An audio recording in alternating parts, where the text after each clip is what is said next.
이재명 정부 첫 국정감사가 오늘부터 시작됩니다. 민주당은 내란 잔재 청산을, 국민의힘은 현 정부의 무능과 입법 독재를 알리겠다고 벼르고 있습니다. 이재명 대통령이 인천세관 마약 사건 수사 외압 의혹과 관련해 철저한 수사를 당부했습니다. 수사 외압 폭로 당사자인 백혜룡 경정을 수사팀에 파견하도록 지시했습니다. 주택시장 안정화를 위한 추가 대책이 이번 주에 발표됩니다. 민주당과 정부 대통령실은 수도권 집값 과열 관련 대책을 이번 주에 내놓기로 했습니다. 우리나라 대학생의 캄보디아 납치 살해 사건과 관련해 모집책 1명이 구속 송치됐습니다. 캄보디아에서 한국인을 대상으로 한 범죄가 잇따르면서 현재 우리 경찰관을 파견하는 코리안 데스크 설치도 추진됩니다.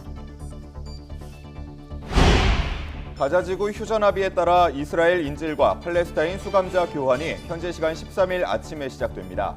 휴전 성과를 알리기 위해 트럼프 대통령도 중동으로 향했습니다.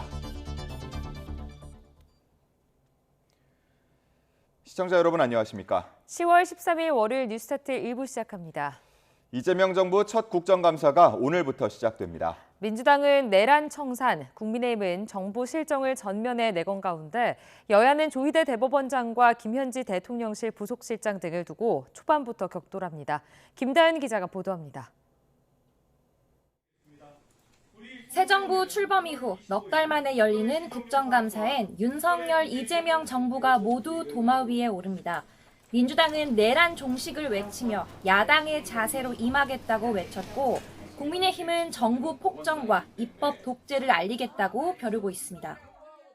민주당은 우리가 야당이라는 자세로 윤석열 정부의 망가진 1060일을 철저히 파헤칠 것입니다. 이제 갈 때까지 가는 막장 수준입니다. 이재명 정권의 폭정과 실정을 낱낱이 국민께 알리고 대법원 국정감사가 국감 첫날 화두인데 민주당은 조희대 대법원장의 대선 개입 의혹을 파헤치겠다며 사법부 수장에 대한 기존 예우를 깨고 증인석에 앉힐 기세입니다. 국민의힘은 삼권 분립 훼손이라고 반발하는 동시에 대통령의 최측근 김현지 대통령실 부속실장의 공세를 집중하고 있습니다. 만사현통, 존엄현지에 이어 애지중지현지라는 수식어로 당 회의실을 꾸미면서 국감 출석을 압박하고 있습니다. 김현지 부속실장에 대해 국민들의 의구심을 키운 것은 야당이 아닙니다. 집권 여당입니다. 또 대통령실입니다. 증인 채택 여부는 오는 15일 운영위원회의에서 확정되는데 민주당은 협조할 뜻이 없음을 시사했습니다. 여야 간의 정쟁의 요소들이 없고 필요하다고 저희가 판단한다라고 하면 합의할 수 있겠지만 과방위 최대 쟁점은 방통위 폐지인데 연휴 기간 체포와 석방으로 전국을 강타한 이진숙 전 방통위원장이 민간인 신분으로 증언대에 설 거로 보입니다. 행안위에선 정부 전산망 마비 사태와 대통령 부부의 예능 출연을 두고 여야 난타전이 예상됩니다. 윤석열 정부의 1060일이냐, 이재명 정부의 130일이냐, 한 달 가까이 진행될 국정감사에서는 여야의 치열한 공수 전환도 관전 포인트가 될 전망입니다. YTN 김다연입니다. 취임 이후 가장 긴 휴일을 보낸 이재명 대통령이 오늘부터 다시 국정 운영에 속도를 냅니다. 대미 관세 협상부터 주요 민생 현안까지 연휴 기간 다듬은 전국 구상의 해법에 관심이 쏠립니다. 강준원 기자의 보도입니다. 이재명 대통령은 연차를 냈던 지난주 금요일을 포함해 모두 열흘간의 휴일을 보냈습니다. 지난 10일 국가정보자원 관련 화재 현장 방문과 연휴 첫날인 지난 3일 이산 가족 등을 만난 걸 제외하곤 공개석상에 모습을 보이지 않았습니다. 제가 아까 강의해 보니까 기러기들이 쭉 줄을 지어 날아가는 게 보였습니다. 사람들만 서로 선을 그어놓고 이렇게 수십 년 세월을 보내고 있는 게 참으로 안타깝습니다. 대신 외부 일정을 최소화한 채 주요 국정 상황을 챙기며 연휴 이후 전국 구상에 몰두했습니다. 이 대통령 앞에 놓인 최대 당면 과제는 미중 정상의 방한과 맞물려 전 세계의 시선이 쏠린 경주 에이펙 정상회의입니다.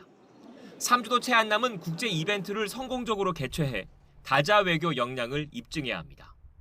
이를 계기로 트럼프 미국 대통령과 3,500억 달러 규모 대미 투자 세부 협상까지 제대로 매듭짓는다면 우리로선 최상의 시나리오입니다.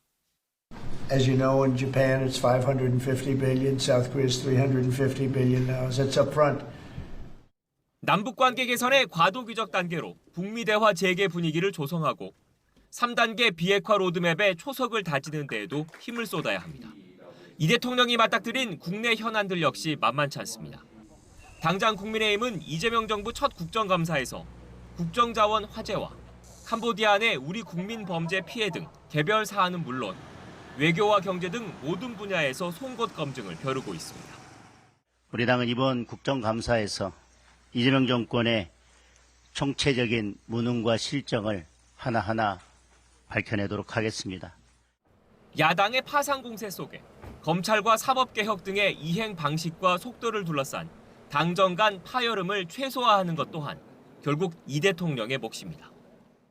여기에다 부동산 시장 안정과 경기 활성화 등 하나같이 풀기 힘든 숙제들이 쌓여 있습니다. 취임 이후 줄곧 민생 최우선 기조를 강조해온 이 대통령이 어떤 보관을 내놓을지 주목됩니다. YTN 강준원입니다. 이재명 대통령은 오늘부터 시작되는 이재명 정부에 대한 국회의 첫 국정감사와 관련해 모든 부처에 여야 구분 없이 적극적으로 협조하라고 지시했습니다. 대통령실은 언론 공지를 통해 이 대통령이 시정 가능한 것은 즉시 조치하는 등 여야를 막론하고 국회의 지적을 적극적으로 수용하라고 당부했다고 밝혔습니다. 또 타당한 지적이 있었는데도 이유 없이 방치하는 경우 엄중히 문책할 거라고 경고했고 전년도 국감 지적 사항을 조치하지 않은 경우도 예외 없이 책임을 묻겠다고 강조했다고 덧붙였습니다. 이재명 대통령이 인천세관 마약 사건 수사 외압 의혹을 더욱 철저히 수사하라고 지시했습니다. 대통령실은 언론 공지를 통해 이 대통령이 서울 동부지검에 설치된 검경 합동수사팀에 백혜룡 경정을 파견하는 등 수사팀을 보강하도록 했다고 전했습니다. 또 수사 책임자인 임은정 동부지검장에게는 필요시 검사를 추가해 각종 의혹의 실체적 진실을 밝히고 지위 고하를 막론하고 성역 없이 독자적으로 엄정 수사토록 했다고 덧붙였습니다. 더불어민주당과 정부, 대통령실이 이번 주에 주택시장 안정화를 위한 추가 대책을 발표하기로 뜻을 모았습니다.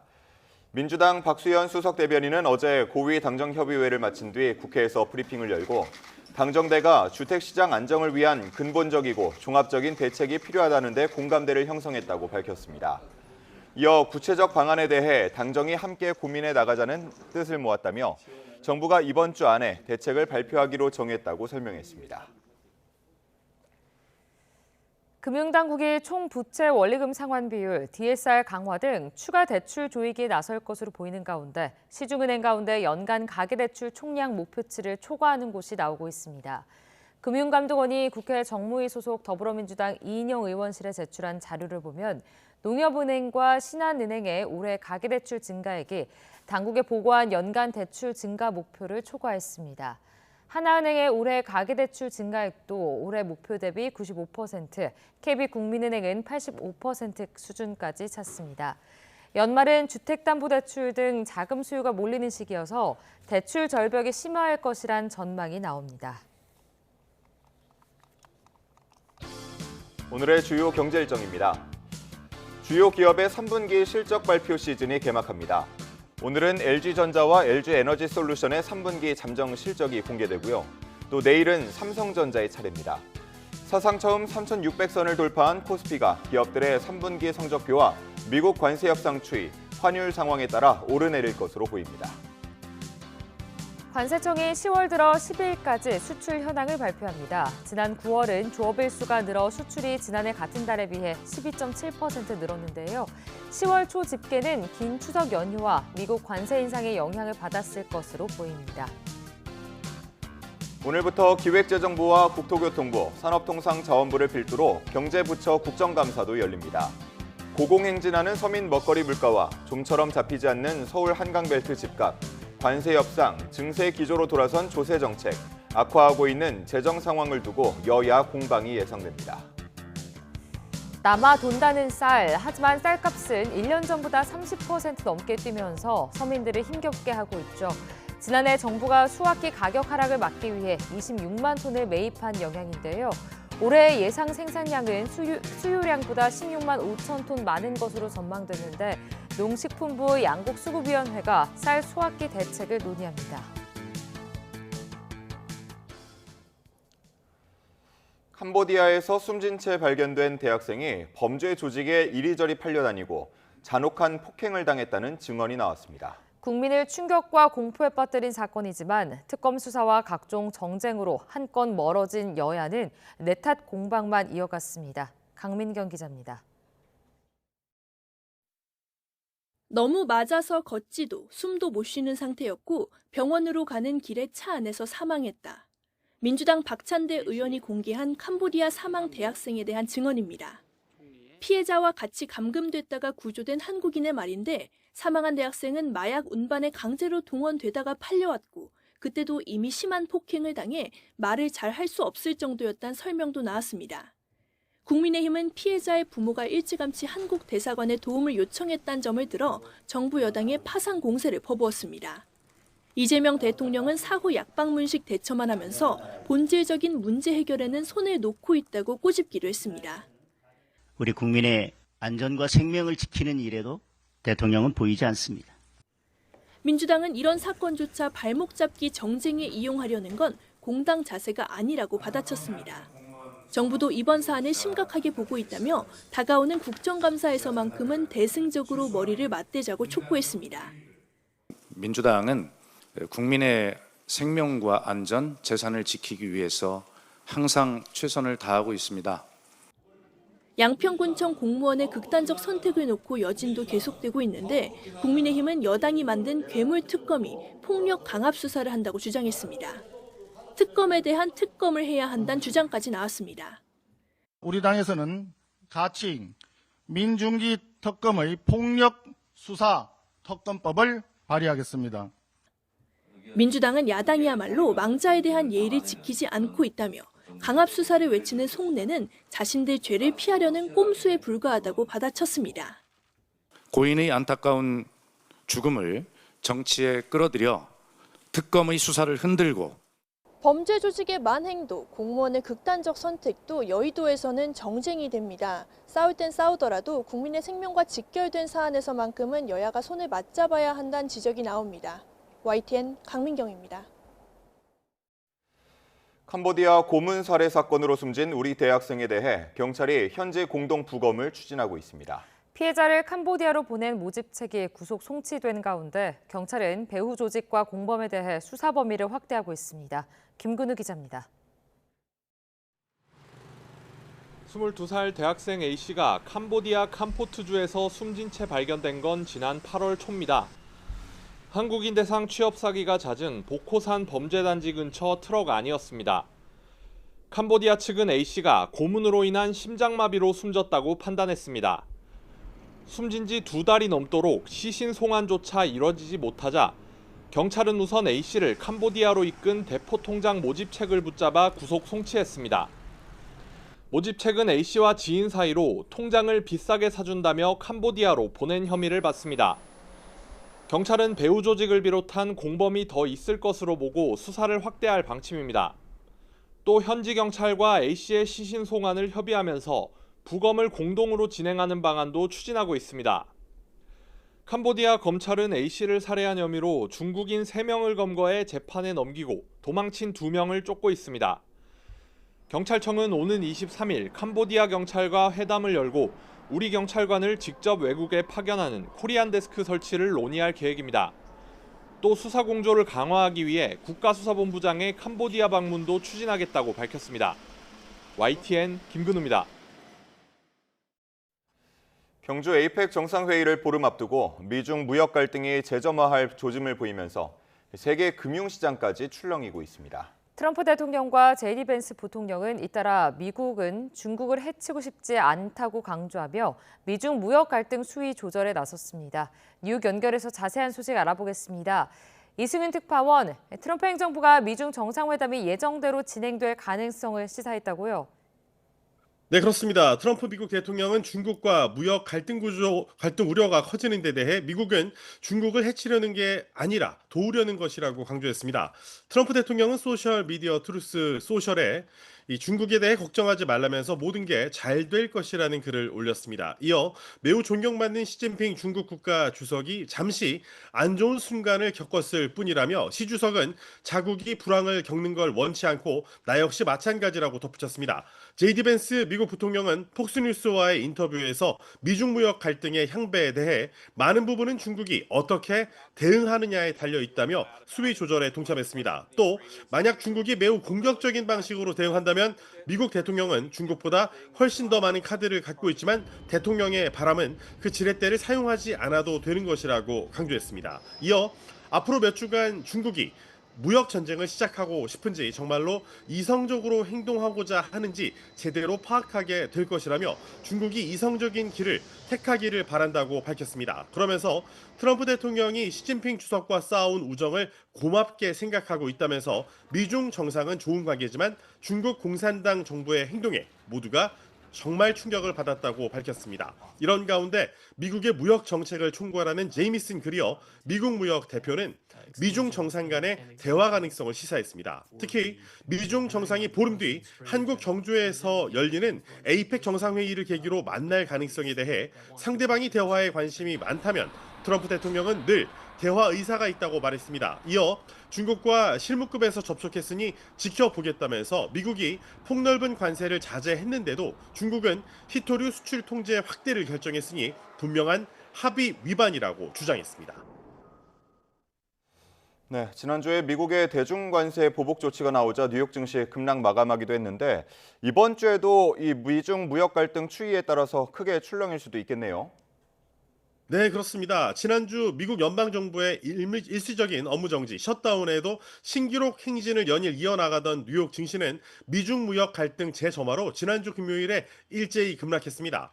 주말 동안 가산자산 시장까지 흔들리고 연일 사상 최고치를 경신하던 국내 코스피에까지 악재로 작용할 수 있다는 우려도 나오고 있습니다. 현재 미국의 대중국 관세는 평균 55% 수준으로 100% 관세가 추가되면 미국으로 들어오는 중국산 제품은 평균 155%의 관세를 적용받아 사실상 미중 양국 간의 무역이 단절되는 수준에 이르게 됩니다. 경제 전문가들은 트럼프 대통령이 미중 무역 정책을 여러 번 번복하는 경향을 보이며 불확실성을 키워왔다고 지적하고 있습니다. 직접 들어보시죠.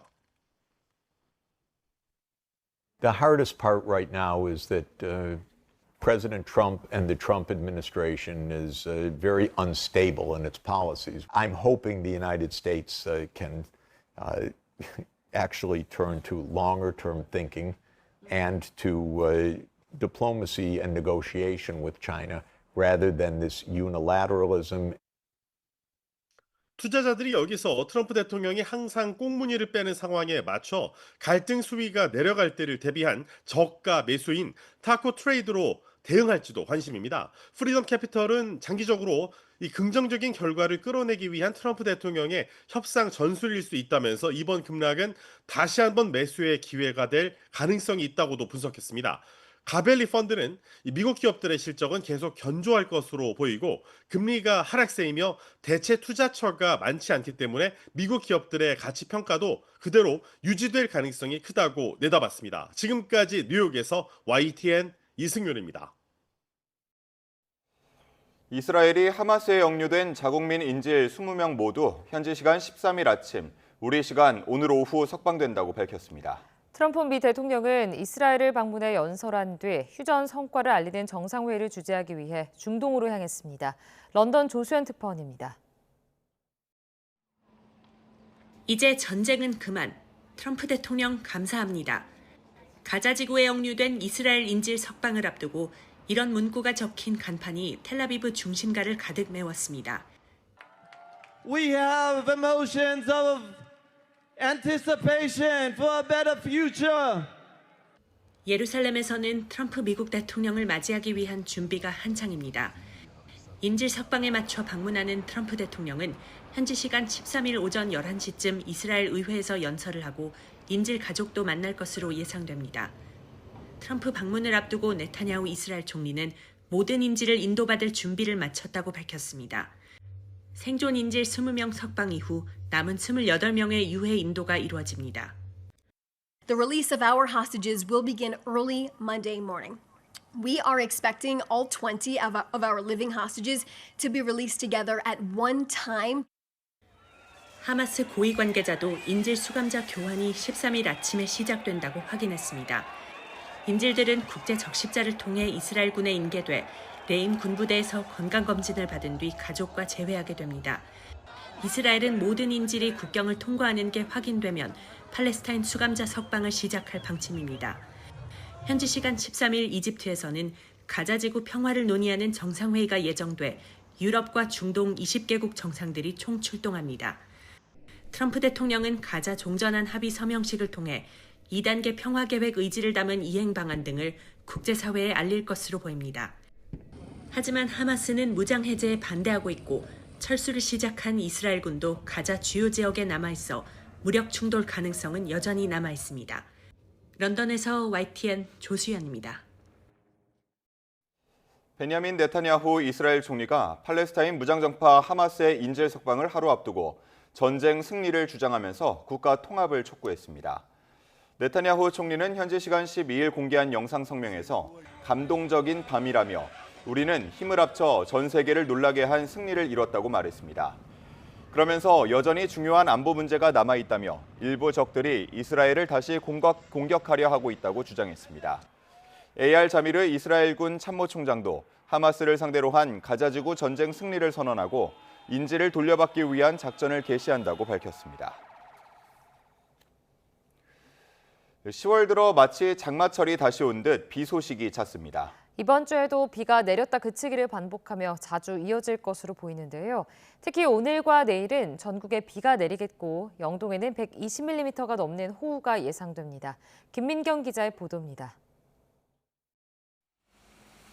연휴 내내 이어졌던 비는 다시 일상으로 돌아가는 월요일에도 전국을 적시겠습니다. 중국 산둥반도 부근에 있던 저기압이 우리나라로 다가오면서 중부지방에는 호우특보 수준의 많은 비가 내릴 걸로 보입니다. 기압골이 통과하는 13일 오전부터 14일 새벽 사이 강원 영동에는 시간당 강수량 10에서 20mm로 비가 강하게 내리겠습니다. 내일까지 영동에는 120mm 이상, 경북 동해안에도 80mm가 넘는 가을 호우가 예상됩니다. 수도권과 충청, 호남에도 많게는 70mm의 비가 내릴 걸로 보입니다. 비는 화요일에 대부분 그치겠지만 이번 주는 곳곳에서 비가 내렸다 그치기를 반복하며 자주 이어질 전망입니다. 13일은 중부지방을 중심으로 14일은 전국적으로 비가 온 후에 차차 그치겠지만 남부지방은 15일 수요일까지, 강원 영동과 제주도는 동풍 영향으로 16일까지 비가 내릴 것으로 예상이 되고 있는데요. 큰 기온 변화에도 주의가 필요합니다. 월요일 서울 낮 기온은 18도로 전날보다 3도가량 낮겠지만 이후 차차 올라 평년 수준을 웃돌겠습니다. 하지만 다음 주에는 북쪽에서 찬 공기가 내려와 대부분 지역의 아침 기온이 한 자릿수까지 떨어질 걸로 기상청은 내다봤습니다. YTN 김민경입니다.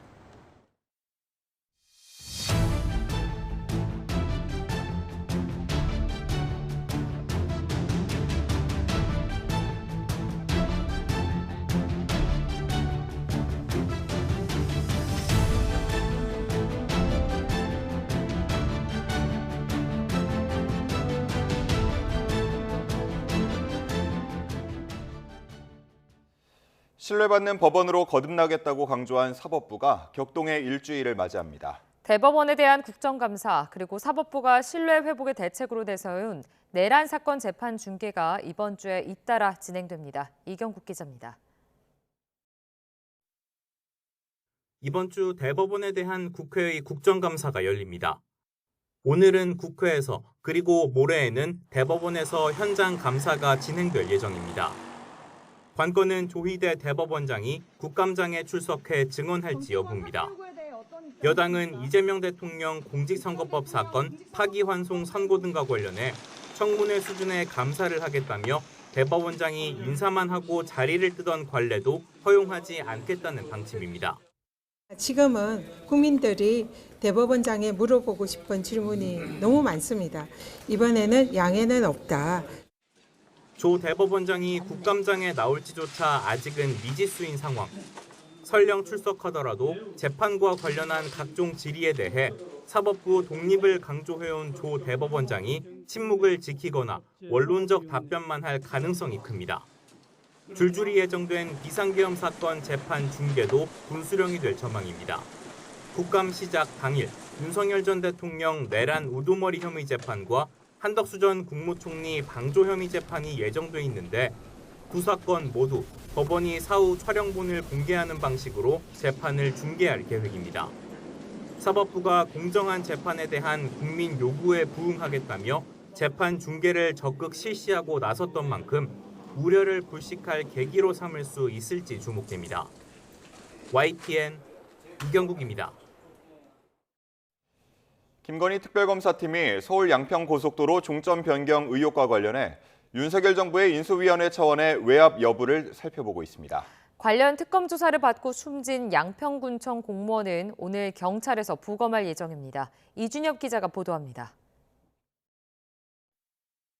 서울 양평고속도로 용역업체가 종점을 기존의 경기 양평군 양서면에서 강상면으로 바꾼 안을 내놓은 건 2022년 4월입니다. 새 정부 출범을 불과 한 달 앞두고 이뤄진 변경에 대해 특검은 윤석열 전 대통령 인수위원회 차원의 개입을 의심하고 있습니다. 특검은 지난 7월부터 수차례 벌인 압수수색과 관련자 조사를 통해 인수위로부터 실무진의 지시가 전달된 정황을 포착한 것으로 전해졌습니다.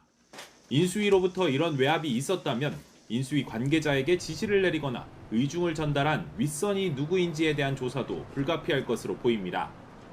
수사와 별개로 해당 의혹 관련 수사를 받고 세상을 떠난 양평군청 공무원을 둘러싼 파장이 이어지고 있는 가운데 경찰은 숨진 공무원 부검을 오늘 실시합니다.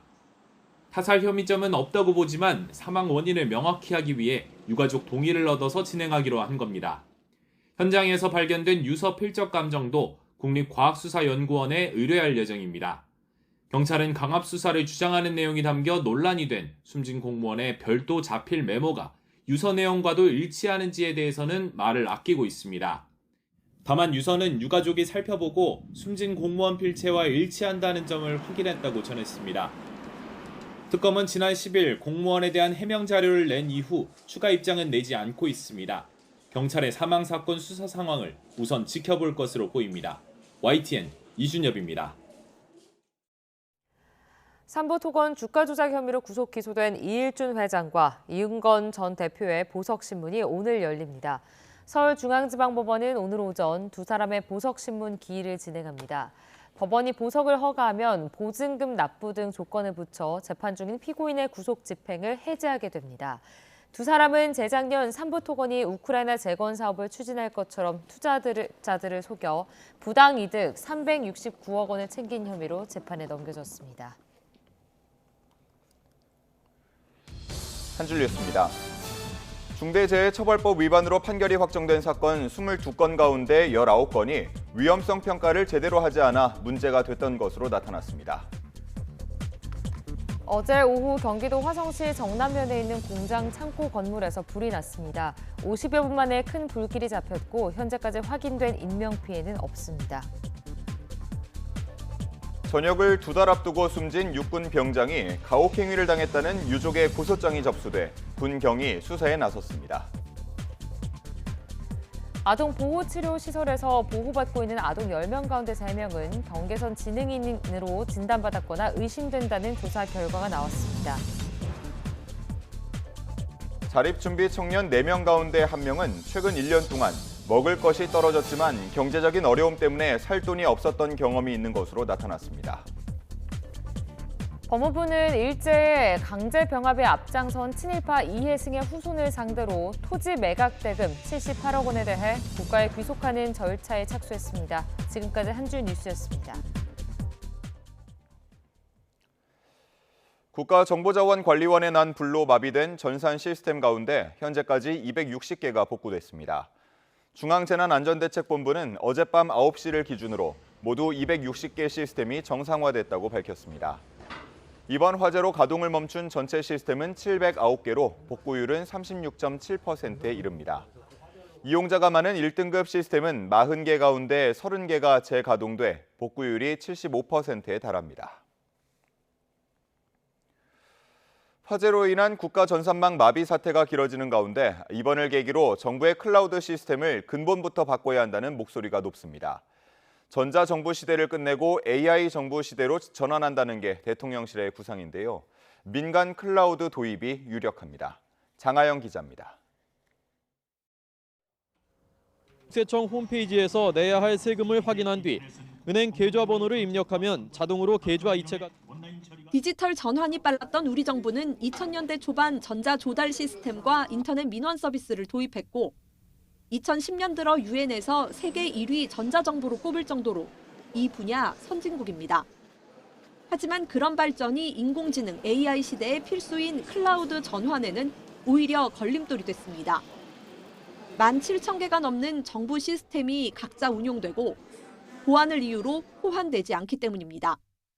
이번 화재로 정부 자체 클라우드인 G드라이브는 실물이 불타 복구조차 어려운데 그동안 정부 전산망이 하드웨어 없이 가상 서버로 컴퓨팅 자원을 이용한다는 클라우드의 기본도 갖추지 못했던 걸 여실히 보여줍니다. 이중 운영 체계를 당연히 유지해야 되는데 아예 그 시스템 자체가 없다는 게 놀랍습니다. 근원적인 중장기 해결 방안을 조속하게. 영국, 일본, 싱가포르 등 해외에선 민간 클라우드를 도입한 행정체계가 대세입니다. 미국은 2010년대부터 국방부와 법무부, 복지부 등 주요 기관이 민간 클라우드에 올라타면서 정부 자체 데이터 센터를 줄였는데 연방 정부 차원에서 민간과 계약을 맺습니다. 비용을 줄이면서도 통일된 보안 인증 제도를 도입해 보안성을 높였습니다. 우리나라도 지난 정부에서 민간 클라우드 중심 개편을 추진했지만 예산과 부처 간 불협화음으로 진척이 없었습니다.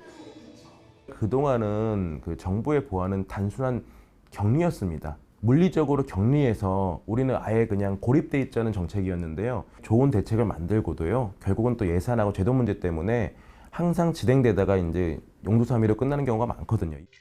민간 클라우드 전환 비용은 최소 1조 원 이상으로 예상됩니다. 전자정부 시대를 마감하고 AI 정부 시대로 전환하겠다는 포부를 밝힌 국가 AI 전략위는 다음 달까지 국가 디지털 인프라 구조 개선을 위한 종합 대책을 내놓는다는 계획입니다. YTN 장하영입니다.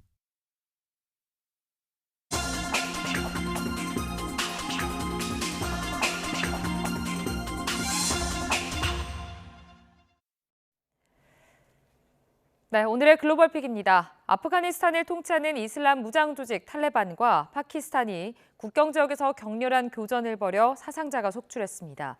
2,600km 넘게 국경선을 맞댄 두 나라는 파키스탄 정부 전복을 노리는 무장단체 파키스탄 탈레반 문제로 갈등을 빚고 있습니다. 김종욱 기자입니다.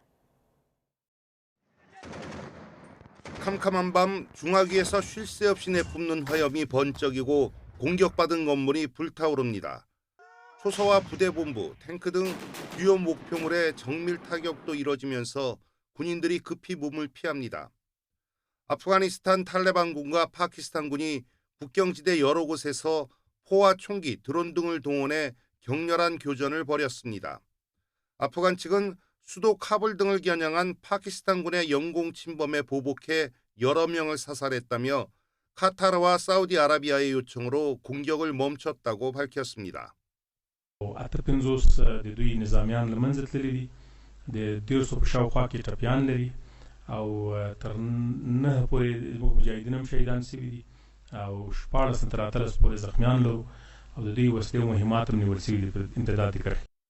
파키스탄군도 탈레반과 연계 테러범 200명 이상을 사살했다고 주장했습니다. 앞서 지난 9일 아프간 카불과 남동부에서 여러 차례 폭발이 일어나자 아프간 국방부는 파키스탄의 공격이라고 주장했습니다. 당시 파키스탄은 분리주의 무장단체 파키스탄 탈레반 지도자를 겨냥해 공습한 것으로 전해졌고 이 단체를 숨겨주는 행위를 멈추라고 아프간에 촉구했습니다. 파키스탄에서 급증한 무장단체의 공격은 대부분 파키스탄 탈레반의 소행으로 알려졌고 탈레반이 아프간에서 다시 집권한 2021년 이후 파키스탄군 수백 명을 살해한 의혹을 받습니다. 이슬람 수니파 무장단체들이 결성한 파키스탄 탈레반은 파키스탄 정부 전복과 율법 시리아에 따른 국가 건설을 목표로 아프간 탈레반과 협력하면서 주요 은신처를 아프간에 둔 채 활동하는 것으로 알려졌습니다. YTN 김종욱입니다. 미국의 각 학교에서 새학기를 맞아 축제가 한창인 가운데 주말 밤 미시시피주에서 만 3건의 총격 사고가 발생했습니다. 모두 홈커밍 미식축구 경기 뒤 학교나 인근에서 발생한 총격 사건인데요. 임신부를 포함해 8명이 숨졌습니다. 김잔디 기자입니다. 미국 미시시피주 서부에 위치한 릴랜드 지역. 도로에 벗겨진 신발이 한 짝씩 나뒹굴고 벽과 주차된 차량 곳곳에는 총알 자국이 남아 있습니다. 현지 시간 10일 밤 이 지역의 한 고등학교 홈커밍 미식축구 경기 뒤 인근에서 총격 사건이 발생해 6명이 숨지고 20여 명이 다쳤습니다. 경기가 끝나고 시민들이 인근 도심으로 몰렸는데 이때 총격이 발생한 것으로 당국은 보고 있습니다. 부상자 가운데 중상자가 있어 사망자는 더 늘 수 있다고 병원 측은 설명했습니다. 비슷한 시간 미시시피주 동부마을의 고등학교에서도 총격 사건이 발생했습니다. 외신은 하이델버그 고등학교에서도 홈커밍 미식축구 경기 뒤 학교에서 총격 사건이 발생해 2명이 숨졌다고 전했습니다. 희생자 중에는 임신부 1명도 포함됐다고 당국은 설명했습니다. 경찰은 18살 남성을 용의자로 보고 붙잡아 조사하고 있습니다. 같은 주 서부 샤키 카운티에서도 비슷한 시간 고등학교에서 총격 사건이 발생했습니다. 이 사건과 관련한 인명피해 상황은 알려지지 않았습니다. 경찰은 고등학교 미식축구 경기가 끝난 뒤 학교 안에서 총격 사건이 일어났고 이와 관련해 2명을 체포해 조사하고 있다고 밝혔습니다. YTN 김지한대입니다. 미국 사우스캐롤라이나주의 한 술집에서 현지 시간 12일 총격이 일어나 4명이 숨지고 최소 20명이 다쳤다고 AP통신이 현지 경찰을 인용해 보도했습니다. 총격은 사우스캐롤라이나 남쪽에 있는 세인트 헬레나 섬에서 새벽 1시쯤 발생했는데요. 부상자 중 4명은 중태입니다. 경찰은 현장에 도착했을 당시 수백 명이 있었고 몇 명은 총상을 입고 고통을 호소했습니다.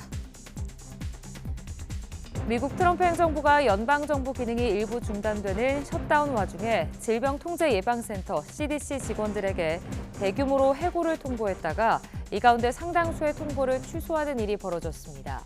미국 CNN 방송은 CDC 직원 1,300명에게 해고 통지가 내려졌고 다음 날인 700명에겐 해고 대상이 아니라는 통보가 발송됐다고 전했습니다. CDC를 관할하는 미국 보건복지부 커뮤니케이션 담당관 앤드류 닉슨은 잘못된 통보를 받은 직원들은 기관에서 해고된 적이 없으며 모두 감원 대상이 아니라는 통보를 받았다고 말했습니다. 2주 넘게 청년 시위가 이어지는 마다가스카르에서 불법 쿠데타 시도가 진행되고 있다고 안드리 라조엘리나 대통령이 주장했습니다. 라조엘리나 대통령은 성명에서 헌법과 민주주의 원칙에 반하는 불법적이고 무력적인 권력 찬탈 시도가 현재 진행 중임을 국민과 국제사회에 알린다고 밝혔습니다. 지금까지 글로벌픽이었습니다. 넷플릭스 애니메이션 K-팝 데몬 헌터스가 전 세계적으로 흥행을 이어가면서 국내 기업들도 앞다퉈 협업 제품을 선보이고 있습니다.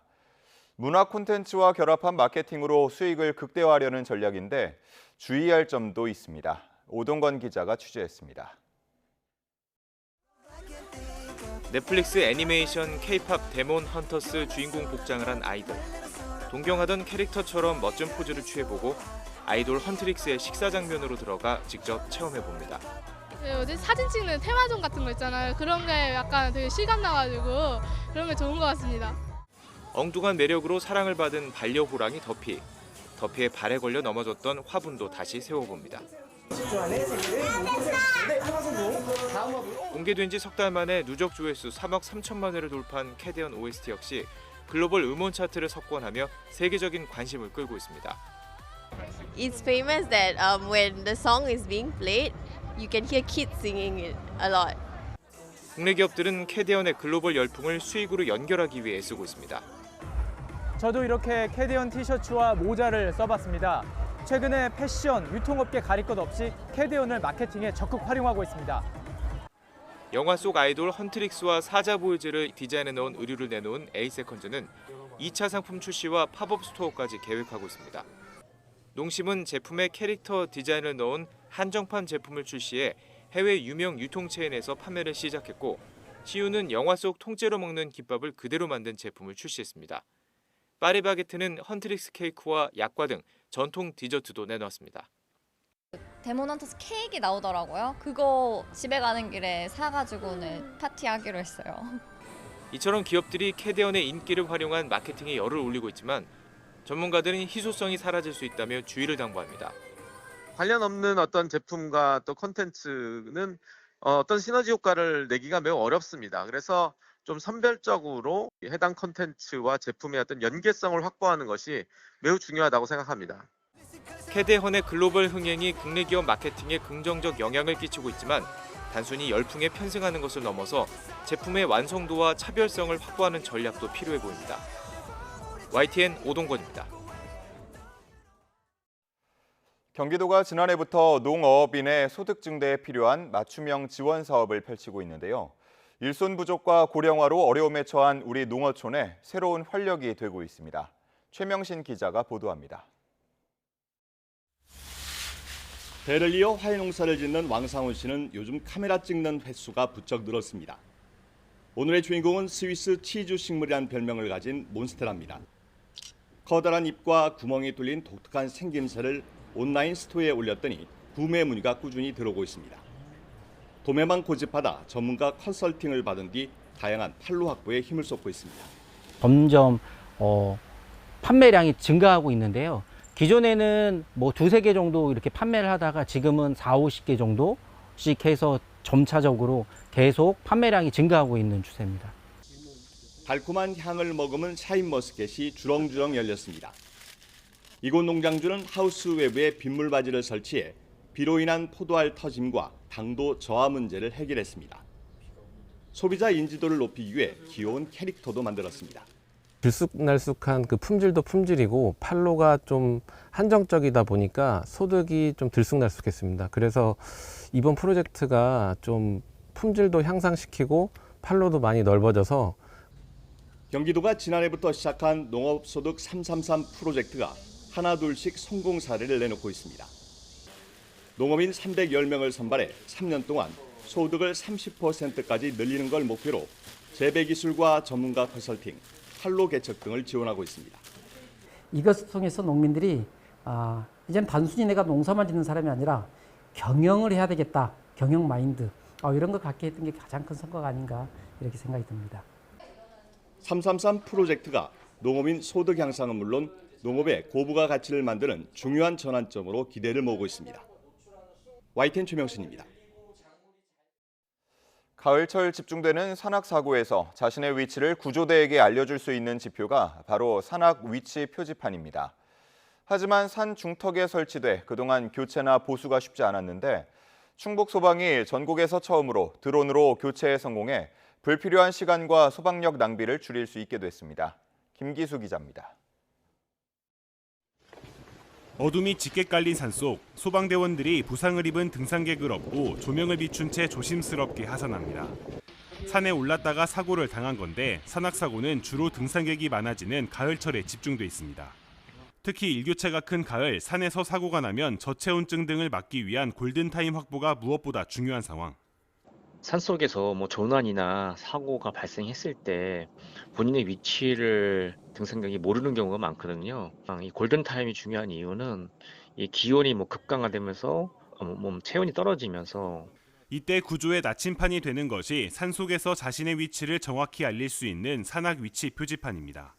하지만 위치 표지판 중 상당수가 낡아 교체가 시급한데 사람이 직접 장비를 지고 오르내리는 방식은 시간과 위험 부담이 컸습니다.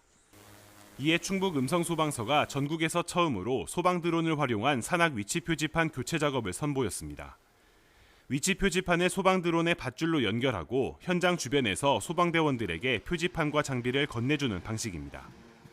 소방 드론을 활용해 산악 위치 표지판을 교체하면 소요 시간을 기존보다 3시간가량 줄일 수 있습니다. 올해 상반기에만 모두 4곳의 노후 위치 표지판을 교체했는데 인력 낭비를 막고 작업 효율을 높였습니다. 지상 구조대원은 최소 장비를 가지고 해당 지점으로 이동한 뒤에 상대적으로 무겁고 부피가 큰 산악 위치 표지판은 소방 드론에 매달아 공중에서 전달하는 방식으로 충북소방은 드론을 심장 자동 제세동기와 응급 구조물품 전달 등에도 활용해 스마트 산악 구조 시대를 열어갈 계획입니다. YTN 김기수입니다.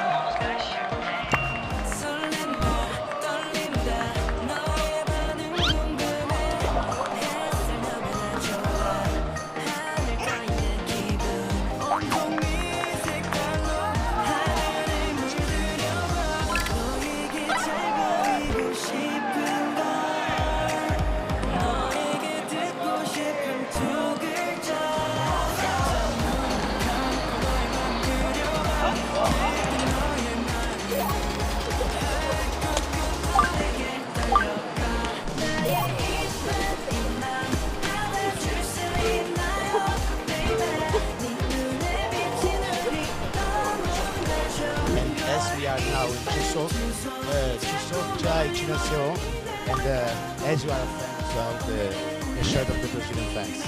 Obrigado. 이래서 제가 브라질이랑 되게 잘 맞는 것 같아요.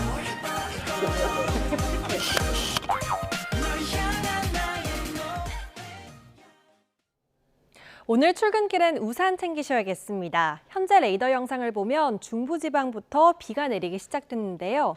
오후가 되면 비구름은 전국으로 확대되겠습니다.